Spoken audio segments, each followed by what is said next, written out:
Yo halo semuanya, balik lagi sama kita Holonime.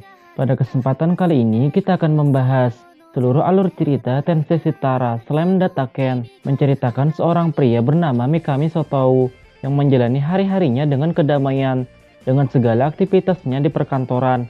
Namun tak ada yang istimewa dari kesehariannya itu sampai suatu ketika ia terbunuh terkena serangan nyasar oleh seseorang yang tak ia kenal, lalu ia pun mati. Singkat cerita, ia berinkarnasi ke sebuah dunia lain dengan bentuk yang tidak biasa, yaitu sebuah slime yang dapat menghisap benda apa saja ke tubuhnya. Di dunianya yang baru tersebut, ia bertemu seekor naga yang telah tersegel selama 300 tahun bernama Peldora akibat ulah pahlawan bertopeng. Singkat cerita, mereka pun bekerja sama untuk saling menguntungkan satu sama lain, yaitu naga tersebut meminta agar dimakan oleh slime itu, agar ia bisa keluar dari tempat yang sangat membosankan baginya itu. Sehingga jiwa mereka pun menyatu. Namun sebelum proses itu terjadi, mereka memberi nama satu sama lain sebagai ikatan pertemanan. Naga itu memberi nama slime tersebut dengan nama Rimuru, sedangkan slime itu memberi nama naga Peldora dengan nama Tempest. Lalu digabunglah nama mereka berdua di dalam jiwa slime tersebut menjadi Rimuru Tempest.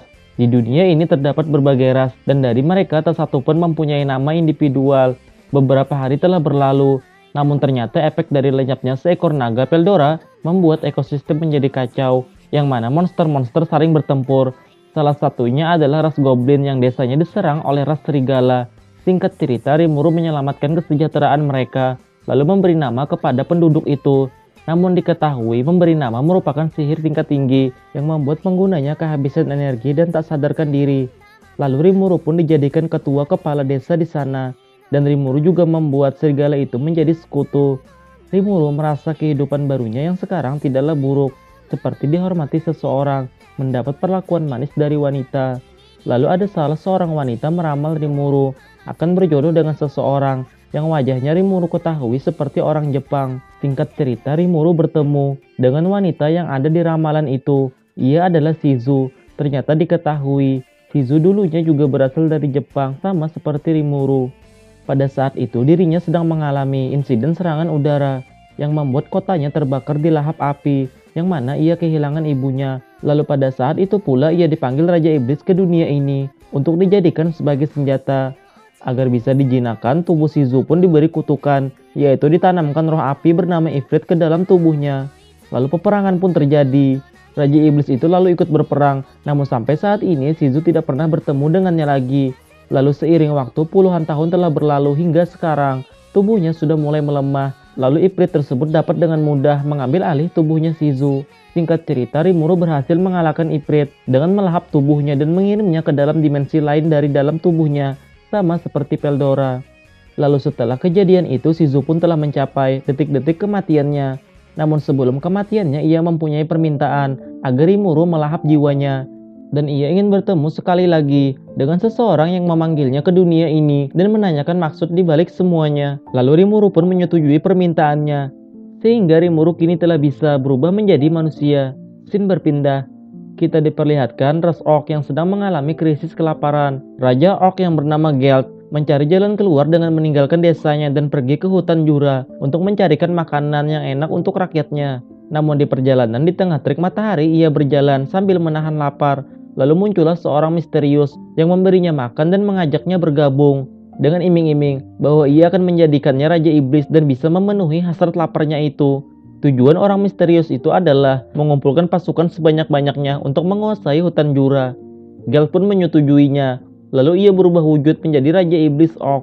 Lalu atas perintah orang misterius itu, Raja Orc menyerang kota ras Ogre. Dari insiden itu pula ras Ogre mengalami kepunahan, yang mana hanya menyisakan 6 orang saja.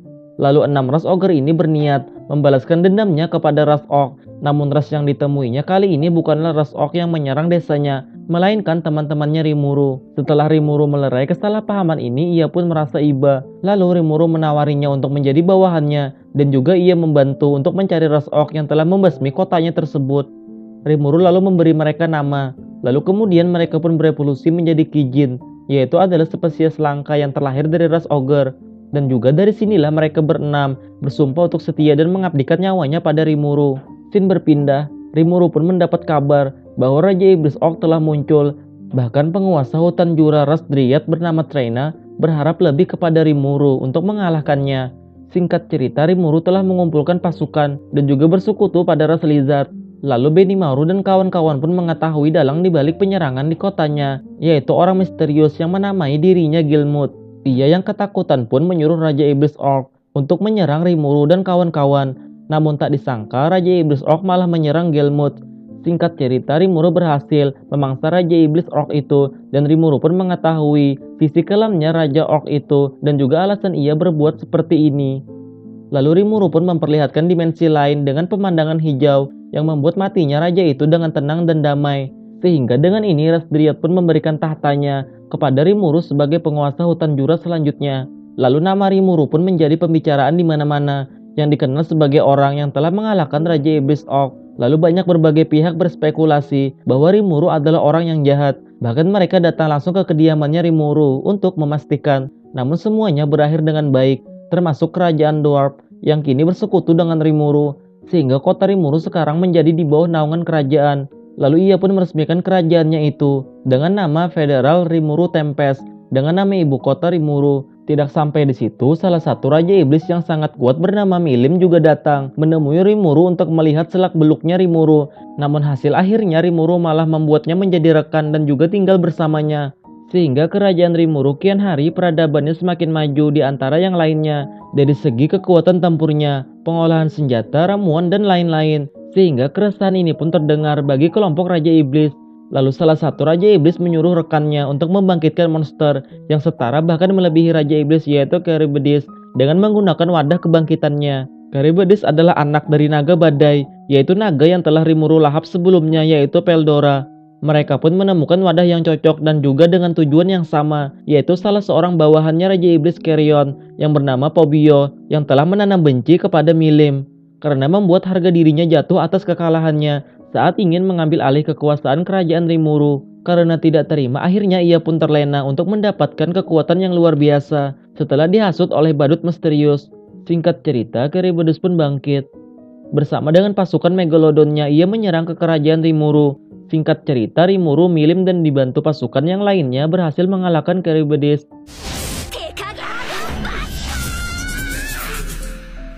Lalu Pobio keluar dari tubuh itu.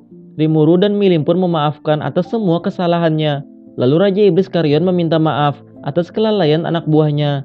Sebagai rasa tanggung jawabnya, ia pun menerima tawaran Rimuru dengan menjalin perjanjian damai dengan negaranya. Scene berpindah, Rimuru pun pergi meninggalkan singgasananya untuk bepergian ke negeri Ingracia untuk memenuhi permintaan Shizu di detik-detik kematiannya, yaitu bertemu dengan murid lamanya dulu di negara tersebut, dan katanya muridnya itu berasal dari dunia yang sama seperti Rimuru.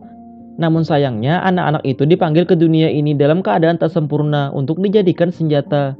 Di dalam tubuh mereka terdapat energi yang sangat besar, namun mereka tidak bisa mengendalikannya, yang mana suatu hari nanti itu akan membuat tubuh mereka hancur karena tidak tahan menahannya, lalu akhirnya mati. Rimuru pun berusaha memisahkan energi besar itu dari tubuh mereka dengan memasukkan roh yang berenergi besar, sama seperti yang dilakukan Shizu pada tubuhnya yang disemayami roh Ifrit. Singkat cerita, Rimuru pun membawa mereka ke tempat roh-roh yang berenergi besar, lalu ia berhasil menanamkan roh pada tubuh anak-anak itu, sehingga tubuh mereka pun bisa menahan gejolak energi besar itu melalui roh yang bersemayam di tubuh mereka. Rimuru pun berhasil mengukir kepercayaannya kepada anak-anak itu. Lalu mereka pun telah menganggap Rimuru sebagai guru, sama seperti guru lama mereka, yaitu Shizu. Nah, itulah seluruh alur cerita Tensei Chitara Slam Dataken. Terima kasih telah menonton, sampai jumpa.